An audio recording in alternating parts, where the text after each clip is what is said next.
Welcome to Parc Ferm, the Canadian Formula One podcast. That's P3.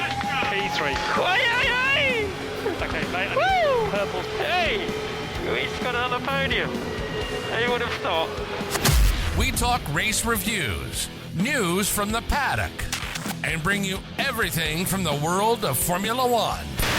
And something to limit the problem. Congratulations. Well, change your car. You've got a problem. Change your fucking car. And you change your car because Checo has been saying the car is fucked. And now your hosts, Drew, Walker, Ed, and Tomas.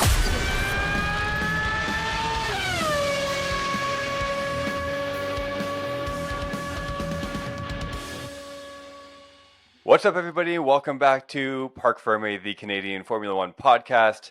My name is Walker. I'm back with the boys, Drew and Thomas. And here we are going to recap nothing because there was no race last weekend.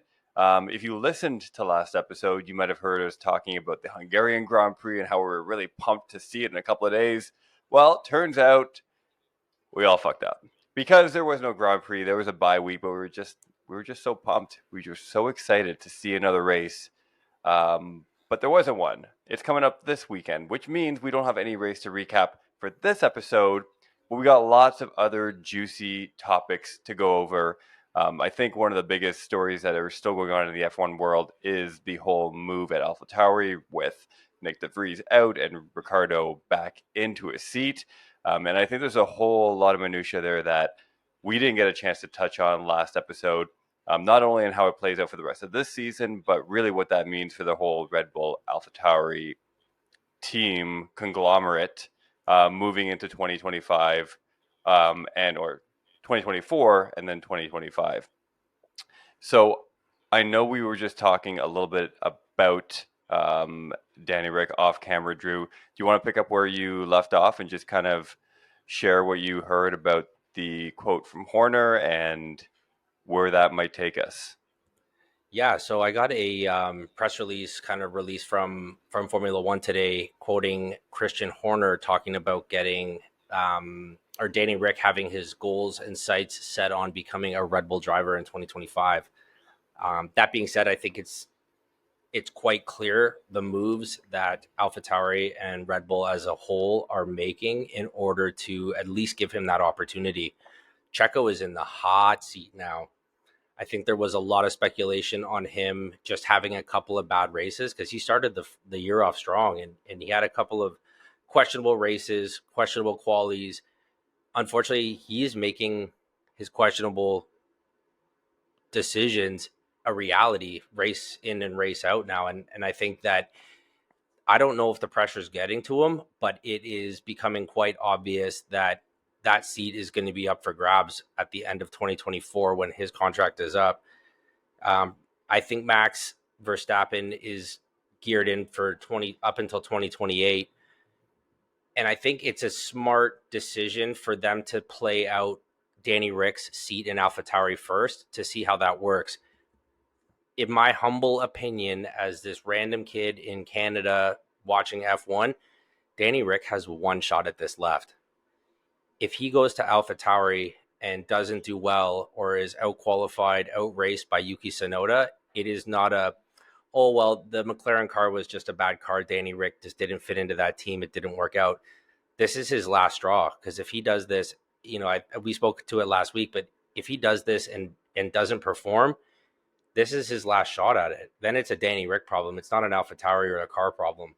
And I think that's a big risk for him because I think that will set the tone for how he's remembered in Formula One. He will continue to be a personality and everyone loves him, but I don't think that there'll be a place for him on the grid anymore. And that's dangerous because he's either gunning for Red Bull 2025 or bust.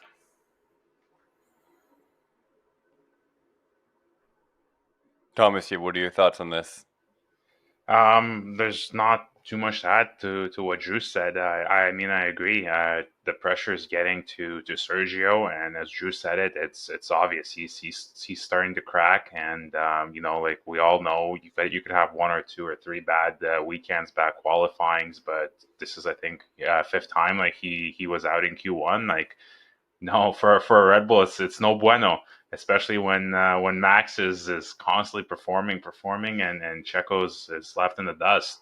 So yeah, I agree with what Drew said as well. I think 2025, someone new is gonna be in that seat if Checo does not pick up the pace and start performing.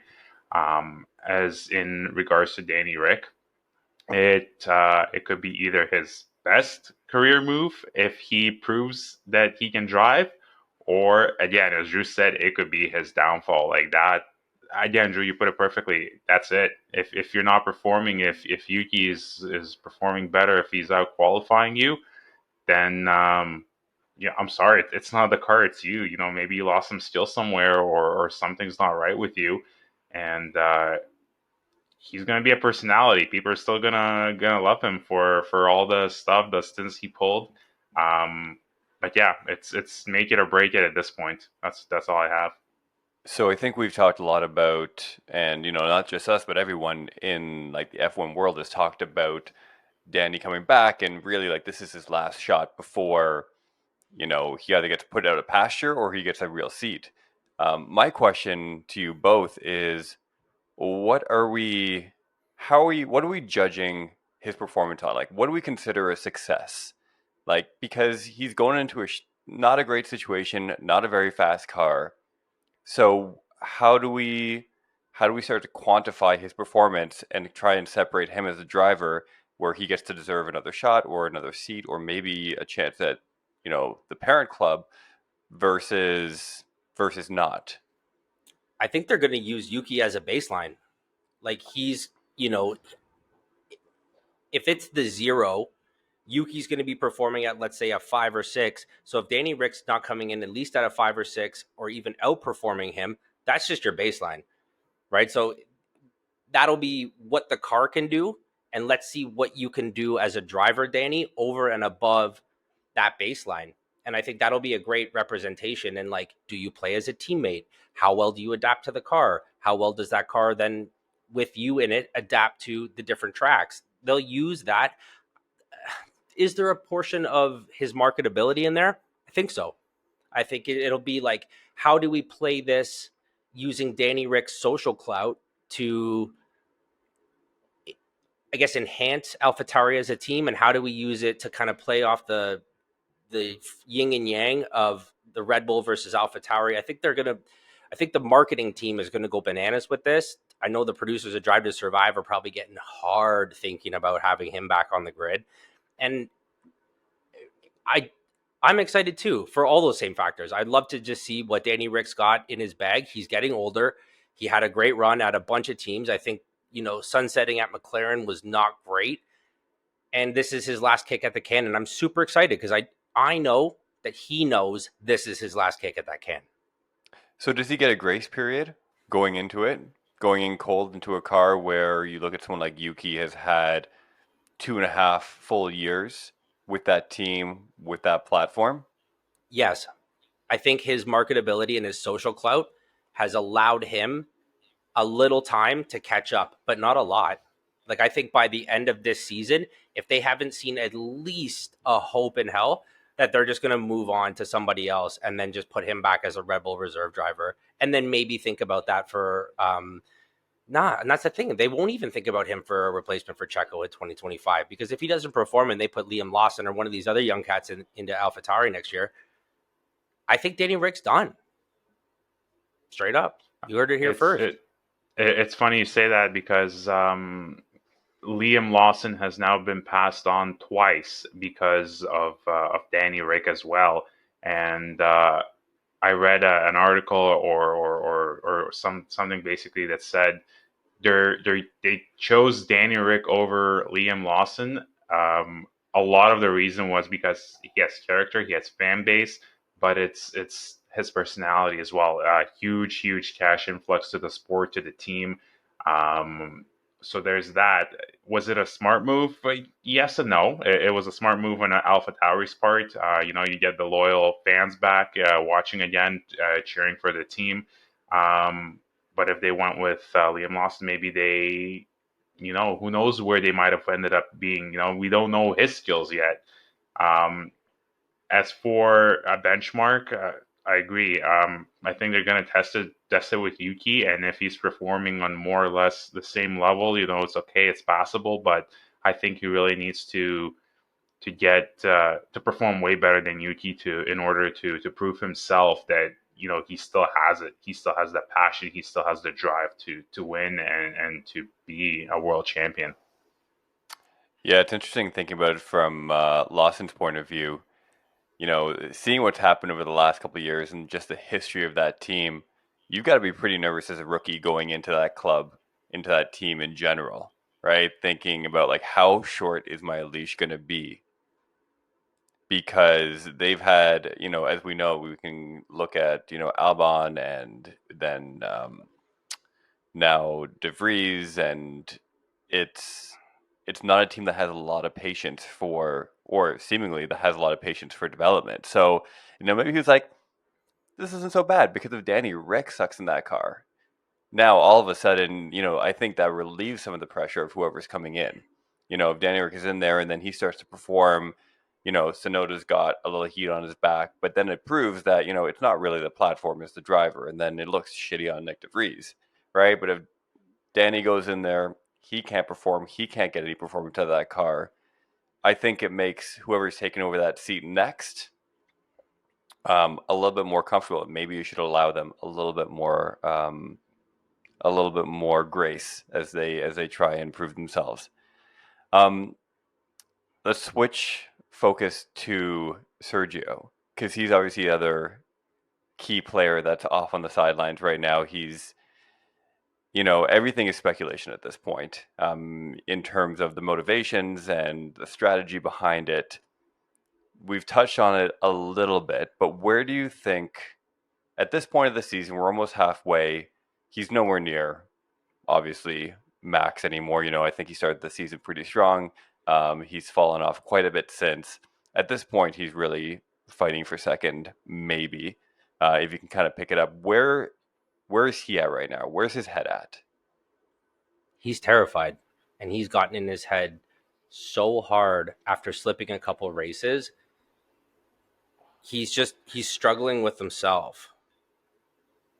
And that's a dangerous place to be, because he's stuck in his own head, and it's representing himself in the drive. And I don't think he's wrong. I think he's absolutely scared shitless, and he should be.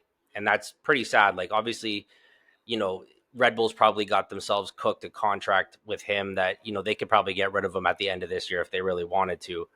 I think they're going to give him the opportunity to play that out, because he has done such a good job for them up until now. This season's only let's almost say half over. Like, it's not done yet. And he can still pick it up, because that car has incredible pace, incredible power. And if he can even outperform some of those midfield drivers and just bring some more points back to Red Bull, I think that'll give him next year, safely.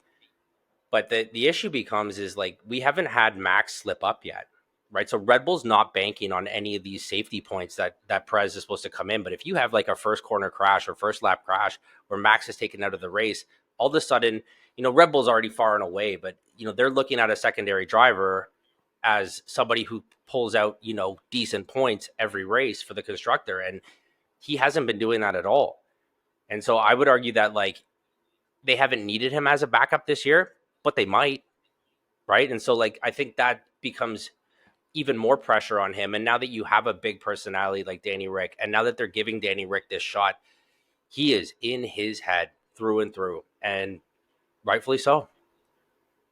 I think Checo's done, to be honest. And I hope I eat my own words with time. I really don't want this to be the end of Checo, but I think he's done. He's just not performing. Yeah, he's safe for another year, after this season. But if it's going to continue going the way it's going, he's done permanently, I think, with Red Bull. And I don't think, obviously, I don't know what's going to happen, but I don't think other teams are going to be confident in taking him on. Yeah, he's a great driver, or was a great driver, but seeing how, he has the best car basically on the grid, and he can't get out of Q1, it's scary. And his confidence is not there anymore. You could see he doesn't really trust himself. Yeah, he had a couple great recoveries, from 15th to whatever, but I don't have a good feeling about him, and which is a shame. I love him as a driver. I love him as a racer, but especially what happened in Alpha Tauri, yeah, he's steered shitless. I think the summer break cannot come soon enough for Checo. I think a month away where, you're essentially mandated. You can't be in racing, you can't train, you can't go on sims, you can't do anything. You got to step away entirely. I think that month, I'm hoping that month will be good for him, where he can kind of get his head straight, get away from it, shut down, relax, reconnect. I don't know, smoke a bowl, something like that, so he can just chill out and then come back to it with fresher eyes. Because I think right now he's just in it. He's had a couple of shit performances. Now he's got this whole Danny Ric thing.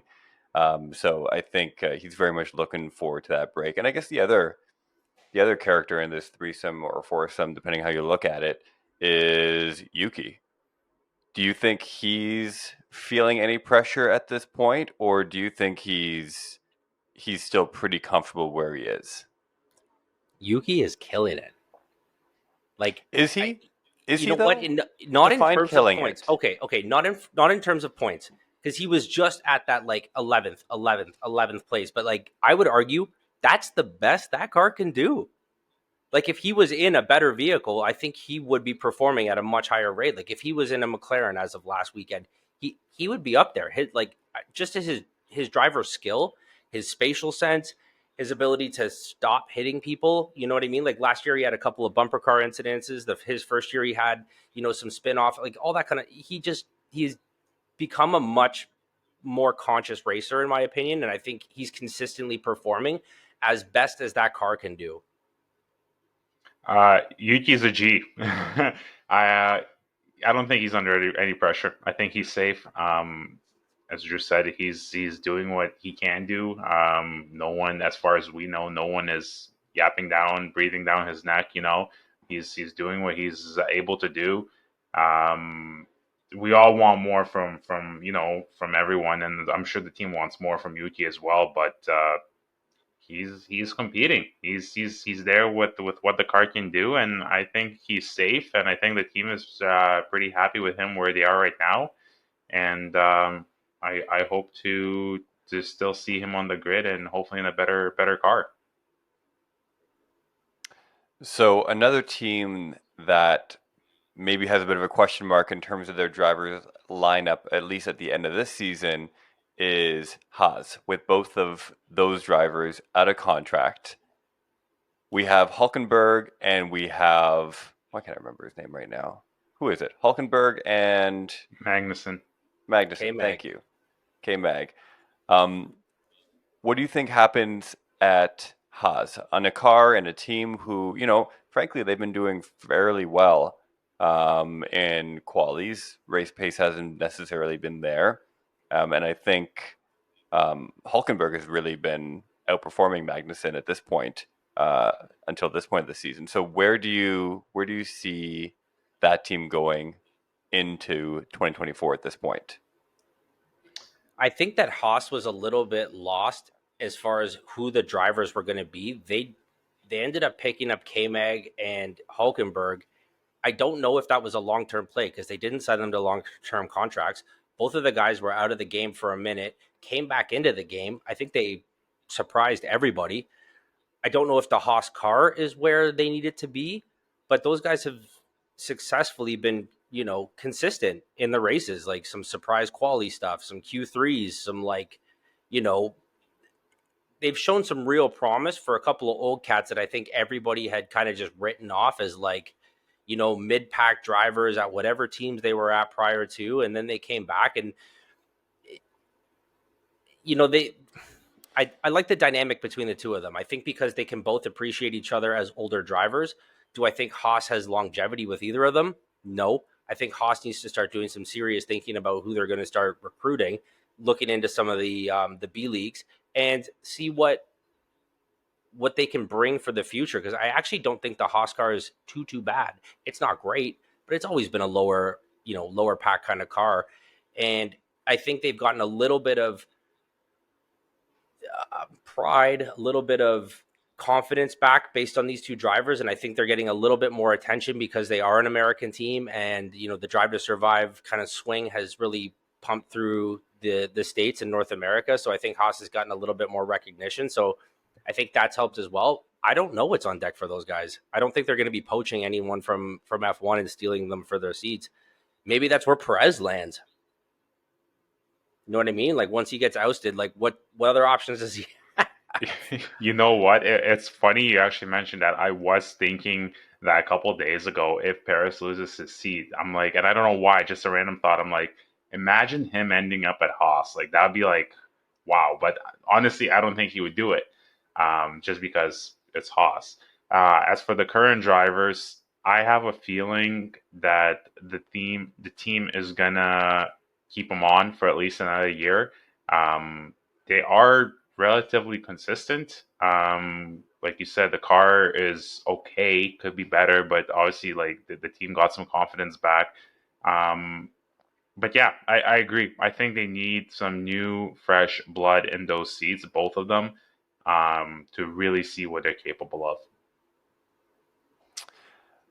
I feel like Haas has always had older, more mature drivers, and you try and think of like the pipeline that they're building of talent, and it never really seems to be there. And I always, I'm thinking to myself, where does the future of that team stand in general? Because I feel like they're always just existing right now. Like they don't seem like one of those teams that are necessarily building for the future. And maybe that's just because they're in survival mode. Maybe, when you are in that position at that level on the grid, it's just about surviving and trying to find sponsorship money and trying to stay alive and stay in the game. And that, that future planning and that prospecting maybe takes a back seat. But even when I compare it to someone like Williams always seems like one of those teams that's always out there trying to look for new talent, develop new drivers, which, eventually will either go to one of the bigger teams if they have the talent. But I don't get that picture with Haas. It seems like maybe a little bit more chaotic, and maybe that's just a function of the personalities that we know in the team, like a Gunther Steiner and Gene and all those people, where it doesn't seem as calculated and strategic as, like a Mercedes or these other really big machines. But what are your thoughts on the future of the team itself? Okay, well, let's look back to like 2016. You had Grosjean and Gutierrez as drivers for Haas. Then you had Grosjean and Magnussen for 2017. Grosjean and Magnussen again for 2018. Grosjean and Magnussen for 2019. And then you get Nikita Mazepin and Mick Schumacher come in for 2021 and like totally switch it up. And then K-Mag comes back again. And like they do have some consistency there. Like they've been pretty solid with K-Mag besides that 1 year off when Mazepin came in. But now you have Hulkenberg, who had some talent. He was with Renault and came back, had some talent, and I think matched up with K-Mag quite well.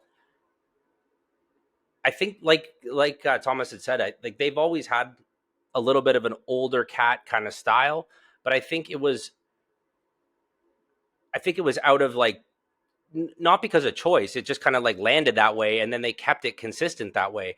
They haven't been able to pick up young, great talent because the young, great talent doesn't want to go there. They don't want their career to come in and die. And like, this is someone young wants to go there. Someone who wants a seat bad enough wants to go there. Nick DeVries probably love a seat there right now. Would he though? Would he though? As much as Danny Ric would love a seat at Alpha Tauri. Yeah, okay, fair enough. Touche. Maybe. Anyway, on another quick note, did anyone else see Live Laugh Latifi's post about him going to like the London School of Business to go get his MBA? Like, for fuck's sakes, like what a 360, eh? Like, let's just get out of F1, Formula Racing, motorsports, and let's dive deep into a fucking MBA at the London School of Business. Best of luck to you, Mr. Latifi. Go Tiffy. Let's get it right. That's what you're ending on? That's what you're ending your point on? Yes. The NBA, the Latifi NBA? Okay. Thomas, you got any thoughts? No, but seriously, no, I got some thoughts. In regards to Haas, your question was longevity of the team. I don't see them being on the grid for too much longer.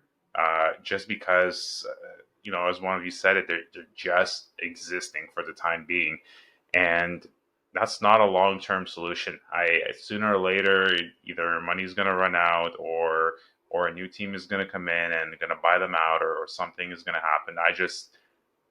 They're not competitive. Yeah, they had a couple good qualifyings, they had a couple good races, but overall, they're one of the worst teams right now in the sport, and I just don't see them surviving, which is a shame because, as you put it, Drew, they are the only American F1 team right now, which is brings some diversity to it. But I hope I'm wrong. Do you think this is an opportunity for Andretti Cadillac to scoop in? Because I know they've been bumping it. Like that would be that's a legit, apples to apples buyout. Continue it being an American team. Yeah. They already have some sort of substance, some sort of fan base. I think, a little bit of money coming in from Andretti Cadillac would be a good look. And I think that would bring a lot of excitement back to US F1 and still not put an extra 2 cars on the grid. Because I think that's what a lot of people are bitching about. I know Red Bull's up in arms about it. Mercedes is up in arms about it. Ferrari loses their fucking mind every time a new team wants to come in. And I think that there's just an opportunity right here because, Alfa Romeo is going to go to Saudi Abu. Audi Sauber, Saudi Arabi, whatever. Saudi. It sounds like a Middle Eastern country. The Saudi Arabis over there, right? And I think that this is an opportunity for them to kind of fix that. They have a chance to just buy them out. I think I don't know if Andretti would be too cool with Gunther Steiner, but I fucking love that guy. That would be interesting dynamic, that's for sure. Imagine those two. Andretti and Steiner? What? That would light up Instagram, bro. The internet would explode. That'd be amazing. Absolutely amazing. So, looking at the schedule, we have Hungary coming up, and then we have Belgium the week afterwards, and then we go into the break. And in the break, we have time for reflection. We have time for thinking about the season that was and the season that we want it to be. And one of the questions I had for you both is, we have a month off. We come back to finish off the second half of the season. I want to hear from you each one rule that you would like changed for the rest of the season. And I know no track limits. No track limits. Let these boys go. Yep, no track limits. Interesting. Yeah, have that not be a... I think if you just have everyone do track limits and then have there be no track limit penalties, not picking and choosing when, it's the same. If you know what I mean? Like if everyone's allowed to go over the track limits, then I would say that's just as good as saying nobody can go over the track limits. So that's like saying if you hit a foul ball in baseball, we'll just call it a home run because I went to the stands. But then everyone's allowed the same equal opportunity. So everyone just gets a home run every time they home run for fucking everybody. You get a home run. Okay. Everybody gets a home run. Cool. But, you're on the soccer pitch, and the ball goes out of bounds, but you can just play it against like the sponsor boards and come back around. Walker, you asked me a question, and I gave you a fucking answer, buddy. Why you got to make this a discussion? It's a discussion. I'm allowed to say it's a shit idea. You are allowed, and I don't disagree. Maybe it is a shit idea, but it's the first thing that came to my head because you asked me, and I just think, you know what? I think it's different than baseball because that sport sucks in entirety. People can hate me, light me up for that anyway. I think baseball is a very unentertaining sport. Maybe they should allow that. Maybe I'd start watching it. But to me, I think that if you just allowed guys to get more speed into corners or more speed coming out of corners, however it benefits them going over track limits, as long as everybody's allowed to play under those same rules and penalties aren't handed out arbitrarily, I think that would be something that I would be okay with having. So they can just cut through a chicane. No problem. You know No, what? sir. You That's know what? different. Maybe track limits. Just hold on a second. Just hold on a second. I'm going to give you another chance at this because this was a terrible idea. You know what, Walker? I agree with you. Thank you so much, Drew. I am sorry. I love you, man, but your idea, no bueno again. It just Let's come back to no, it Drew doesn't because work. clearly he had like I don't know an epileptic moment where he just couldn't come up with anything else. Thomas, do you have an idea? I mean, I have an idea. 'Cause Yeah, this is my question, but Thomas, let's I hear have yours I first. have a fantastic idea that actually makes sense. So you know how they're about all this what's it called, the net neutrality and stuff. So I think this next sprint race or qualifying or whatever, again they're going down to lower number of sets of tires from 13 sets I think to 11. I think they should implement that for the rest of the season, 11 sets per tires per race or per weekend qualifying for the rest of the season. I think that'd be great because it puts a little bit of pressure on the teams. They have to be a little bit more strategic, and let's face it, it's good overall for what they're trying to do. Okay. Well, yeah. I mean, I think they tried that one weekend, correct? And I'm for it. I'd love to be a little more strategic. Not everyone just gets to throw on fresh tires all the time. I think it's a much better idea than Drew's, frankly. So points for that. I have my idea. It technically wasn't my idea because I heard it from somebody else. It was regarding DRS, and right now, obviously, we know the way it works. You're within a second.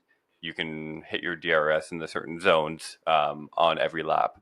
The one I can't remember where I heard it, but it was somewhere out into the ether was that drivers should have an allotted amount of time that they can have the DRS open per race. And once you exhaust that time, you're done. You get no more DRS. Like the Indy cars push to pass. They get like however many minutes a race. Yeah, very similar to that. Exactly. And whether you want to kind of keep it, you have to be within like a second to activate it or not.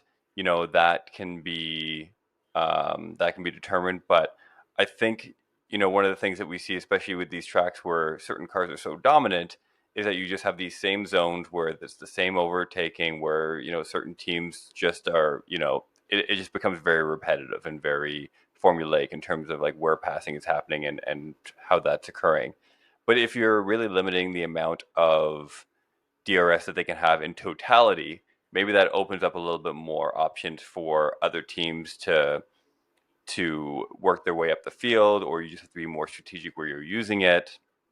Maybe there are ways that, you know, certain teams can earn more time throughout the race. Maybe, you know, by hitting like a fastest lap, they'll be able to earn more time or whatever it might be. That's a bad example maybe. But I think maybe playing around with some of the DRS rules would maybe prevent some of that just formulaic racing and patterns that we see, especially on some of the tracks out there.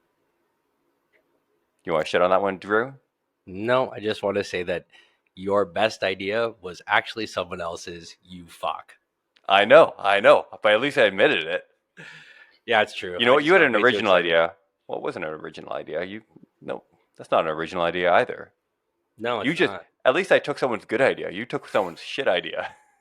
If you're gonna plagiarize, at least to plagiarize off of fucking a good exam. Yeah, fuck that. What can you say, man? Yeah, it's okay. You tried your best. You get A for effort. A for effort. Ish. So, do we want to play our favorite game? Because this one clearly did not go over as well as I thought it would. Do you have some easy ones for us this week? I do. I have some softballs because it's been rough the last little while. Are you guys ready? What do we have to buzz in with? You make it good. No, that's right. What are we buzzing in with? Please make it good. Please. Well, do you have any ideas? No, not really. Okay, Thomas, you're gonna say potato. Drew, okay. Potato. You're gonna. Okay, I like potato. that. Okay. One of you potato, one of you potato. Fair enough. Okay.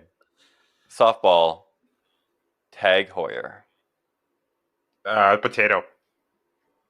Thomas. It is a watch company that makes watches. Thank you. As for the car, I have no idea, but I'm gonna guess Potato.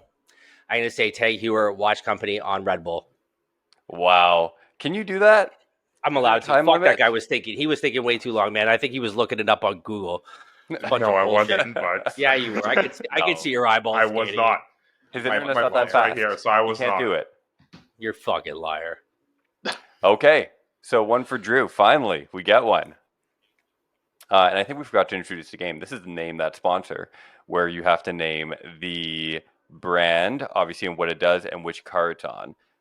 We've played this for 3 weeks in a row, and we haven't gotten one right. So we're going with some easier ones today. And Drew nailed it. You got the first right answer in 4 weeks, so congratulations. We'll etch your name on a Ed plaque. got one. Ed got one. Remember, he got that's right, he did. Sorry. Yeah, he got had the an honorable mention. Richard Mille. Yeah, Richard I Mille screwed on that McLaren. up. Okay. Okay. The next company is Shell. Potato. Potato. Ferrari. It is a fuel and petroleum company. All right. Drew, 2 for 2 today. Although Thomas has a bit of a delay, so I don't know, but that's your fault, Thomas, for being in Lithuania. So what are you gonna do? Next time you just gotta preempt. You gotta like hit the buzzer like they do in like The Price is Right before you get the question, or like Jeopardy before you get the full question. You gotta take that into account. Those hey man, were real softballs. I was gonna say something, but Drew cut me off. Both times, so I didn't even get a chance against him. Was it important? Yeah, it was important.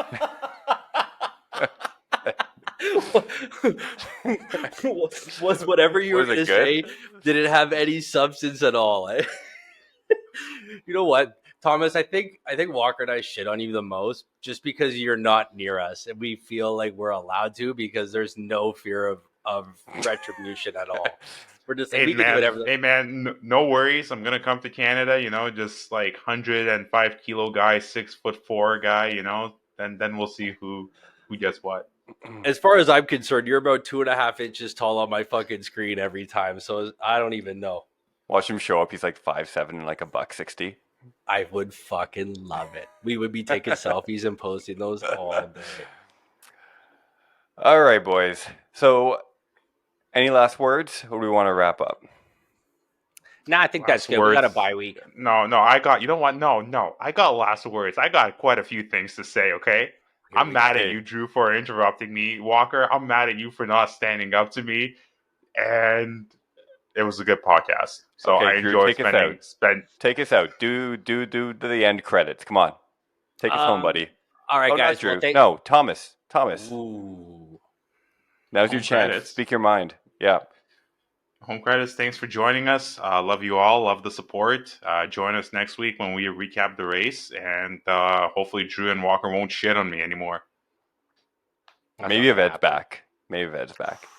Yeah. He's got some new merch for us. I think I'm pretty pumped about this. It's going to be good. It's going to be fucking skin tight. These fucking Asian sizes. I'm like a quad XL, but that wasn't even a checkbox. Based on this, like, I'm not even that fat, you know what I mean? But like, I was measuring these, I was like, these don't even make sense. Like, these are children's sizes.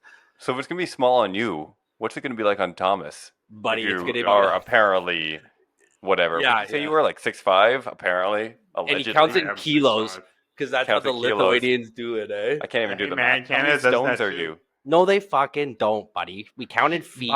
But no, you know what? No, there's kilometers, there's kilos. So you know what? No. Yeah, but we fuck off with imperial stuff. We do feet. We do inches. You know what I mean? Yeah. I'm surprised in Lithuania they don't count by stones. How many stones are you? Do you know? I don't know how many stones I have. Fucking 2 stones, bud. All right. Well, thank you everybody for listening. If you are still listening, because that kind of devolved. But we really appreciate you being here. Don't forget to subscribe, rate, leave a review, tell your friends, and we'll talk to you next time. See how that was done? That was how it was supposed to be done, Thomas.